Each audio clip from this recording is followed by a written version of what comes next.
Morning, ladies and gentlemen. Hope you're all well.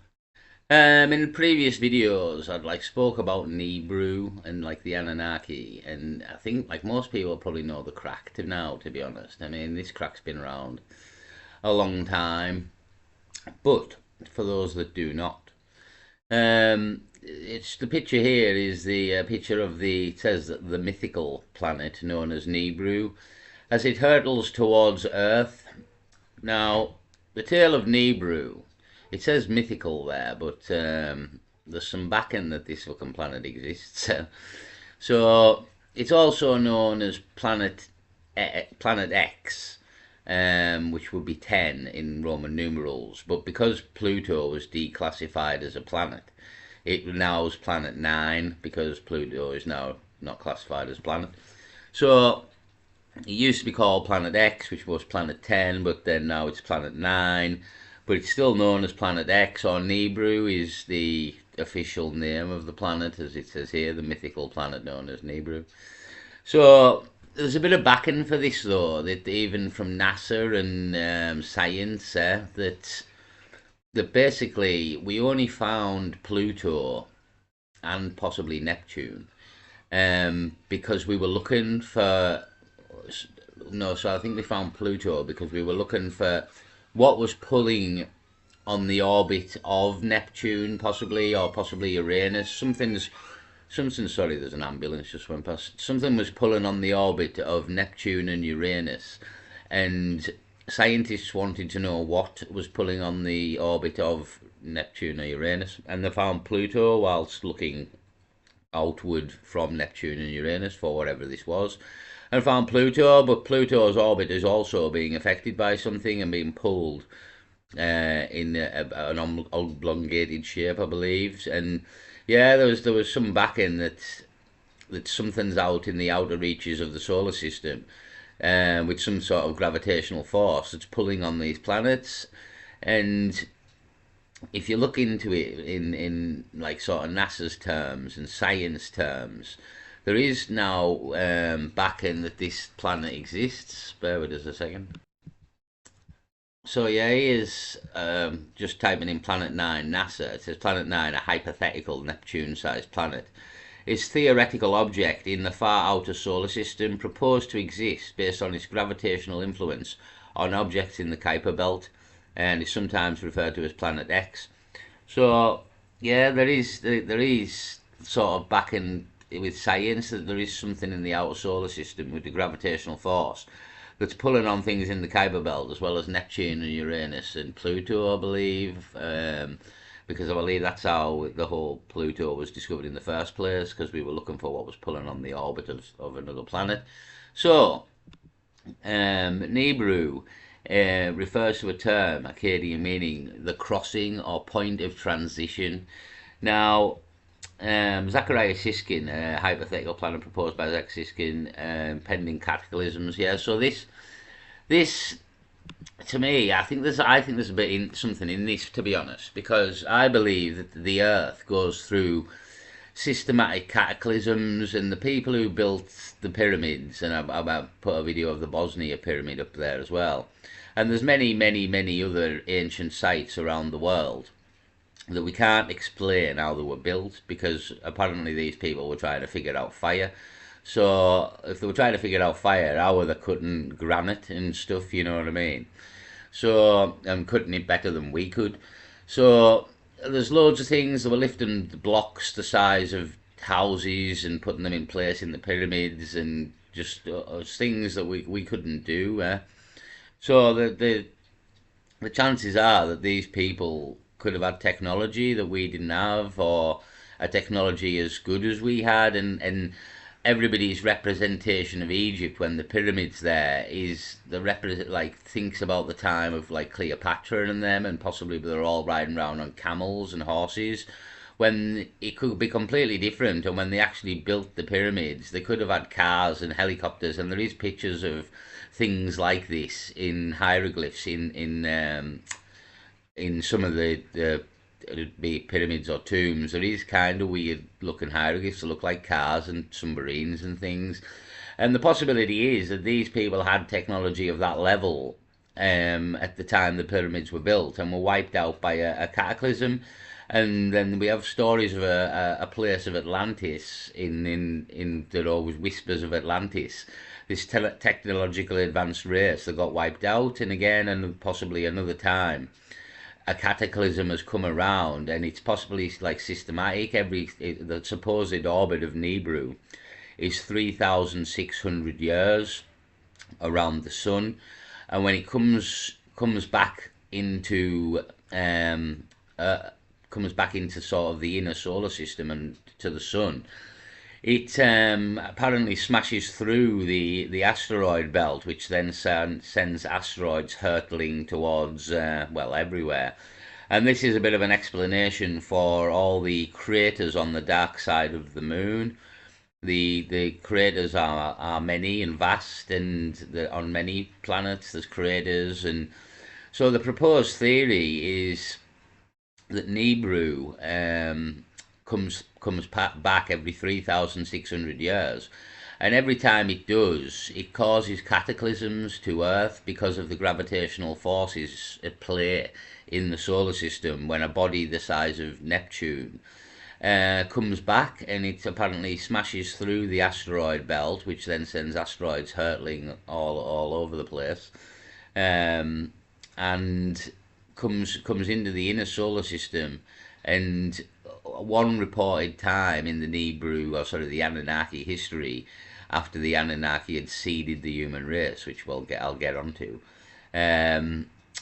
it passed in between the moon and the Earth apparently, and completely destroyed the Earth. And this was like Noah's flood kind of time, and only one people were saved, and it all kind of links together into the Bible tale. It's actually I believe it's called the tale of the Epic of Gilgamesh in the Sumerian texts, and it is in effect the Noah story. The Epic of Gilgamesh is the Noah story, but the guy's not called Noah; he's called Gilgamesh, I believe. So yeah, that story of the Bible of Noah is actually an older story, some believe, written from this story, the Gilgamesh story.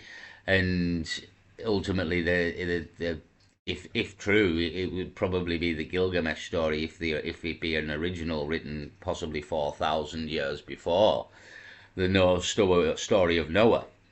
There could be some truth in that's the original, and it has some backing in the Sumerian texts, and the Sumerian texts were derived from the Bible was derived from the Sumerian texts.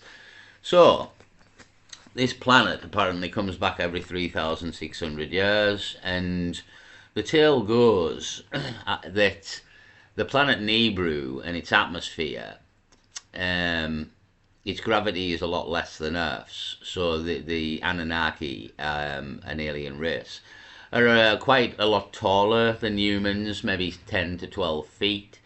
And in the Egyptian tombs or hieroglyphs, there is depictions of men, and real tall men, about 10 to 12 feet tall, as the gods. And the tale goes that the Anunnaki atmosphere of the planet was deteriorating, and they figured out that by putting particles of gold into the atmosphere, they could reflect the sun's radiation and rays and save the planet.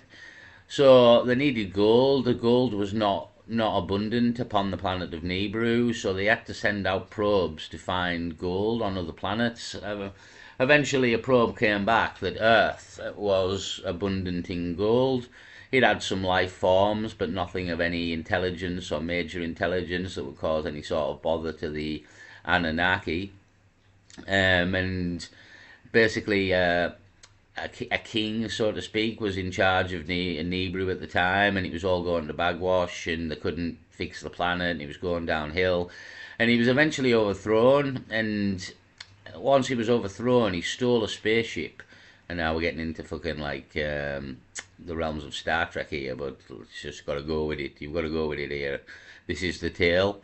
So he stole a ship, a spaceship, and flew off to Earth. Basically, he managed to get through the asteroid belt, which many hadn't, and had died. He cleared the asteroids and got through the asteroid made it to Earth, and eventually he found gold.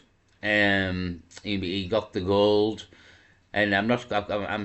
I think I'm not quite sure. I think he found a bit of gold and took it home, and basically it was established that gold was on the planet. So they sent more people back to the planet. I think that's how he went, and he went back, and then they come back again, and started the operation of mining gold in mass. And eventually they had a bit of a slave race, the Anunnaki, called the God, I forgot the name of the slave race. But they had they had a slave race that they put to mine the gold, and basically ran them into the ground till they revolted and refused to mine the gold. So the Anunnaki genetically modified the humans of the time, like humanoids, be it Neanderthal, genetically modified them to make them into human beings, us now, who we are, and made us more intelligent and more able to work and more docile and less aggressive than the humanoids of the time. And we the humanoids were set to work in the mines, and we mined the gold for the Anunnaki, for them to fix the planet. And basically that's also why we hold gold, and have held gold on the planet as a very, very important and like a wealthy resource. Even though in history gold in modern times has a lot of uses, and we know it too, and it's a good conductor and things like this. But back in the old times, gold didn't quite have the uses, but it's always been thought of as something important, and this could be back from the origins of how the human race was born and mining gold, and it makes a lot of sense. A lot of this story, and even stuff I haven't mentioned here about a planet Tiamat that then becomes Earth and the asteroid belt, it all makes a lot of sense in explanation of how the solar system come about, um, how things have been built on this planet, and possibly the civilizations have been wiped out, and this body comes back every 3,600 years, and depending on how close an orbit Earth is to NIBIRU, because obviously Earth's orbit changes around the sun. So depending on Earth's proximity to NIBIRU, when NIBIRU comes back towards the sun, it has an effect on Earth, and also all the other planets, but all the other planets aren't inhabited. So it has a massive cataclysm to Earth, wipes out the majority, if not more, like they can't wipe us all out because we go again, and we've gone again every time. It maybe again it would depend on how close it comes, how big the effects are. So maybe sometimes it's not as bad as others. And yeah, basically the humans were set to mine gold for the Anunnaki, and eventually, once they had enough gold, and the planet Nibiru was about to come to the crossing, come back to the sun, and they knew that a cataclysm was due for Earth, the Anunnaki packed up the ships and all the gold, and took off and flew back to Nibiru, and set about saving the planet with the gold. What is known of if these Anunnaki still exist, did they save the planet, is unknown. It's a bit of an unknown entity in it for me. I haven't heard an explanation as to, do these people still exist? Do these people rule the earth? There's a bit of a conspiracy kind of with that kind of crack. But unbeknown to me, if this is true, and there is an alien race living on a planet in the far reaches of the solar system, I'm unaware of if they are still existing, and if the planet survived its deterioration, and if the gold worked and this tale. So yeah, the planet could have died anyway, and all the Anunnaki, and the hundreds or thousands of years since the planet went off into the solar system. And possibly they didn't fix the planet and they all perished, but who knows? If they were an advanced race, they could have popped planets, maybe came back here. So again, if it all is true, there could be a planet, aliens on a planet in the outer reaches of the solar system. And there's a lot of backing in terms of cataclysms, I think. There's backing in terms of historical texts, texts, even the Egyptians and people and the Sumerians and people saying the sky gods, even the Mayans and the Aztecs, and what were the Nazca lines about? People had flying crafts. Um, so yeah, it's very interesting to me. Subject NIBIRU. I've known about it for a long time, and it's something that I could never definitively say that isn't true, because there's so many little things, just little things that have been said by either NASA or history or science that kind of say it is true that there is a planet in the outer reaches of the solar system, that it has got a gravitational force that's pulling on objects. That kind of is true. And then you've got the historical texts of sky gods, and then you've got cataclysms that seem to systematically ravage the earth and wipe out whoever built these old places, and it kind of all sinks together to me. And it's, I always think as well, if this is the truth, if this really is the truth, and the Bible was derived from all this, and the gods are really aliens from another planet, and it was just people of the old times perceived them to be gods because they had technology that we did not have. It will be absolutely amazing, the future. Like, maybe not great at all, because we will be enslaved possibly by an alien race, but fuck me, what a ride it would be, and what a story it would be. Like the whole. If you thought the Bible story was amazing, this kind of one's even more like fantastical, to be honest. So yeah, but to me, it's one of them. That's the beauty of it. It's either the Bible's right, and it's gods of gods, and that's the way of it, or this is right and it's NIBIRU gods, and that's the way of it. For me, it's kind of my two options. It's either NIBIRU or God, and I kind of side with God, to be honest. But there's cleverer people than me, you know what I mean? But I kind of side with the God and the Yeshua Jesus situation, and but there's a lot of evidence for this, and some of it, as I say, the tale of Gilgamesh, which is basically Noah's flood. It predates the tale of Noah's flood, and is in essence the tale of Noah's flood. So it is just Noah's flood derived from all this, and we've been lied to, and the Bible's a lie, and it's actually, this is the truth, that NIBIRU exists, and it's an alien race called the Anunnaki has seeded the human race originally to mine gold for them, but then went back to their planet and left us alone, basically. And throughout the time they've been gone, as I'd say, it's a 3,600 year orbit. So you're talking, the last time that they could have been here is over 3,000 years ago. We don't know where this planet is. We don't know how long till it comes back. We don't even know really if this planet is coming back. It could just be sitting out there in the outer reaches of the solar system, but logic would suggest that it has an orbit, because everything else we see in the solar system, i.e. the planets and even sort of the asteroid belt, has an orbit around our sun. So logic would suggest it does have an orbit around the sun, so it would come back.